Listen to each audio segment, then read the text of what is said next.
इस समय हम मुंबई के कांग्रेस कार्यालय में हैं, जहां पे के प्रजा फाउंडेशन एक संस्था जिसके द्वारा हर बार जो है विधायक हो या नगर सेवक हो, इनका जो है एक रेट लिस्ट बनाई जाती है, जिससे कि किसने अपने समय कार्यकाल में कितना काम किया अपने क्षेत्र में जनता के लिए, उसका जो है हिसाब किताब किया जाता है और उसमें से जो है टॉप 10 लोगों को चुना जाता है, जिसमें से इस समय मेरे साथ में मेहर मोहसिन हैदर मैडम हैं, जिनको के 8वें नंबर पर 8वें पायदान पर चुना गया है, जो कि 10 अंक के जो आंकड़े हैं उनमें से 8वें अंक पर जो इन्हें चुना गया है। मैम ये बताइए कि जो उन्होंने चुना, तो क्या इससे पहले प्रजा फाउंडेशन से आपकी कोई बातचीत हुई थी? आपको पता था कि इस तरीके से वो लोग आकलन कर रहे हैं? नहीं, मेरा तो फर्स्ट टाइम है, लेकिन आज तक टॉप 10 में ही रही हूँ। इतना साल जो उन्होंने देखा है, तो टॉप 10 में अल्हम्दुलिल्लाह रही हूँ।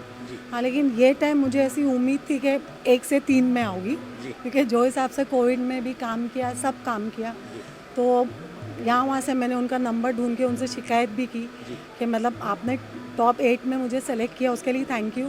लेकिन मुझे कॉन्फिडेंस था कि मैं 1 से 3 में आऊँगी, जो हिसाब से मैंने काम किया, मतलब नाराज़गी से नहीं, जो मैंने काम किया वो हिसाब से। तो उन्होंने मुझे बताया कि किस तरीके से पूरा देखा जाता है। तो बोले मैडम 8 भी बुरा पोजीशन नहीं है, आपने बहुत अच्छा किया। मैंने उनको बोला नहीं, बस मैं अपना एक व्यू बता रही हूँ, नाराज़ नहीं हूँ, खुश हूँ, लेकिन बस वही है।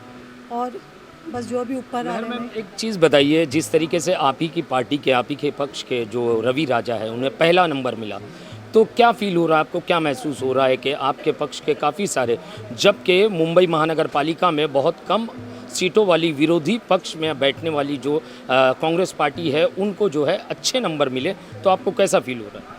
आई एम वेरी प्राउड, बहुत खुशी हो रही। तादाद में हम कम हैं, लेकिन काम में शायद हमारा मुकाबला कोई कर ही नहीं सकता है, कि जो हिसाब से कांग्रेस काम करती है।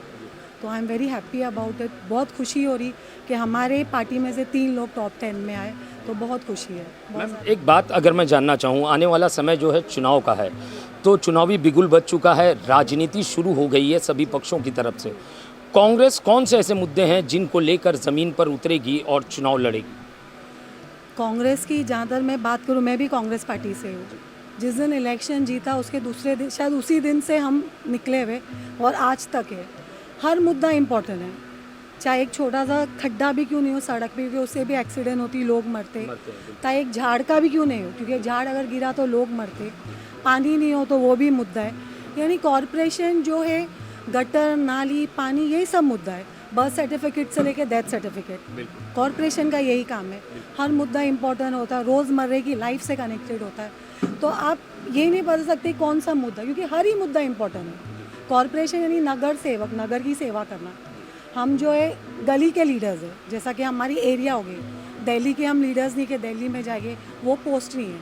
तो जहाँ तक कॉरपोरेशन का, मुझे लगता है हर एक मुद्दा इम्पोर्टेंट है। चाहे वो एक छोटा पेड़ काटना हो, चाहे एक गड्ढा भरना हो, चाहे डेथ सर्टिफिकेट हो, बर्थ सर्टिफिकेट हो, तो हर मुद्दे के लिए हम रेडी है और हर मुद्दा लेके रोड सड़क पे आएंगे। मैम एक सवाल करना चाहूँगा, मुंबई अध्यक्ष भाई जगताप ने बोलते बोलते एक बात कही कि मुंबई में कई सारे नगर सेवक हैं, मुंबई महानगर पालिका देश की सब में बड़ी महानगर पालिका है और इसका बजट जो है वो तमाम महानगर पालिकाओं में सबसे ऊंचा बजट वाली महानगर पालिका है। फंड की उन्होंने बात छेड़ी कि फ़ंड जो नगर सेवकों को मिलता है या नगर सेविकाओं को मिलता है, उसका सही तरीके से इस्तेमाल नहीं होता है। तो मैम क्या इसी आधार पर जो है ये संस्था ने नगर सेवकों का आकलन किया है? नहीं, हर चीज़ में आपका अटेंडेंस है, आप कितने सवाल उठाते हो, आपने एरिया में कितना काम किया, हर चीज़ का होता है वो।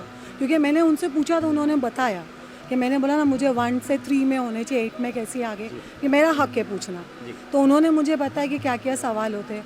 और जहाँ तक फ़ंड का सवाल है, तो लास्ट टाइम मैं नेगेटिव में चली गई थी, मतलब मुझे फ़ंड कम पड़ गया मेरे एरिया में काम करने के लिए। फ़ंड तो मैंने फिर रवि राजा जी से रिक्वेस्ट करी, भाई जगताप जी से रिक्वेस्ट करी कि मुझे फ़ंड कम पड़ गया था, मैं नेगेटिव में चली गई थी, क्योंकि मुझे फ़ंड कम पड़ा मेरे एरिया में। तो रवि राजा जी उनके तरफ से भी स्टैंडिंग में फ़ंड्स का देते। तो मैं बताऊँ कि यानी हमारा स्लम है, हम जितना भी इस्तेमाल करें फ़ंड कम होता है, क्योंकि सबसे बड़ी दिक्कत हमको रिलायंस से होता है, जो इलेक्ट्रिक का है, अभी अडानी है, सॉरी। हम यहाँ पे गली बनाते हो खोद के चले जाते हैं। अब स्लम में ऐसा है, अगर आप खोदो तो आपको फिर बनाना है। तो मुझे लगता है कॉरपोरेशन में एक ऐसा है कि आप कितना भी फंड लाओ, और मेरा के वेस्ट वार्ड में सबसे बड़ा स्लम है। मतलब अगर अभी आप जो, मैं इसलिए अपने आप को 1 से 3 में समझती हूँ कि मेरा स्लम है, डेंसली पॉपुलेटेड। धारावी के बाद आप वार्ड नंबर 66 को ही गिनोगे, लेकिन आप अगर मेरे एरिया में घूमते हो तो मुझे लगता है पॉश एरिया से भी ज़्यादा साफ़ आपको मेरा स्लम दिखेगा, क्योंकि मैंने SMPA पे बहुत ज़्यादा साफ़ सफाई में बहुत ज़्यादा ध्यान दी। मेरा प्लान्ड एरिया नहीं है, इसलिए मुझे उम्मीद थी कि मैं 1 से 3 यस स्लम में यस यस यस, तो इसलिए मुझे उम्मीद थी कि जो हिसाब से मैं काम करती हूँ तो 1 से 3 में मैं आऊँगी, because my it's not a planned area. तो लेकिन जो भी हुआ बेहतर हुआ। एक औरत हूँ, अल्हम्दुलिल्लाह, बुरखे में रहती हूँ हमेशा, तो मुझे इतना बड़ा जो दर्जा मिला है मैं बहुत खुश हूँ। और सबसे पहली बात जो भाई जगताप जी, उन्होंने मुझे बहन बोला, आज भी बोला और हमेशा बोलते, और स्टार कैंपेनर इंशाल्लाह, क्योंकि उनको उम्मीद नहीं थी कि मैं इतना अच्छा भाषण दे सकती हूँ। फर्स्ट टाइम उन्होंने सुना था पहले और आज फिर सुना है। तो और वो he is a ground level, यानी वो ग्राउंड से काम करते हुए आज पहुँचे हो। आपको पता है मज़दूर के लिए आवाज़ उठाए, तो जो मज़दूर के लीडर्स होते हैं वो हमेशा ग्रास रूट से बाहर आते हैं। तो शायद उन्होंने मुझ में ये सब देखा होगा, तो मैं उनका भी शुक्रिया अदा करूँगी। और तमाम मीडिया, तमाम चैनल, हर चीज़ का मैं शुक्रिया अदा करूँ कि आप मुझे इतना इम्पोर्टेंस दिए और इतना मुझे अहमियत दी है कि मुझसे इंटरव्यू ले रहे हो, उसके लिए मैं सबका शुक्रिया अदा करूँ। ये थी महर मोहसिन हैदर जी, जो कि वार्ड नंबर 66 की विधायिका हैं।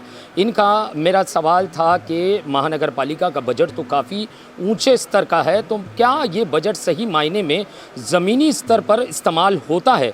तो उनका साफ कहना था कि करने वाले करते हैं, नहीं करने वाले नहीं करते हैं। मैंने अपने क्षेत्र के लिए इतना कुछ खर्च कर दिया कि बजट में भी कमी पड़ गई। तो जिस तरीके से प्रजा फाउंडेशन ने इन्हें 8वें क्रमांक पर, 8वें पायदान पर रखा है, जो कि टॉप 10 नगर सेवकों का पायदान है, उसमें 8वें पायदान पर रखा है, तो इनकी उम्मीद उससे कुछ ज़्यादा थी।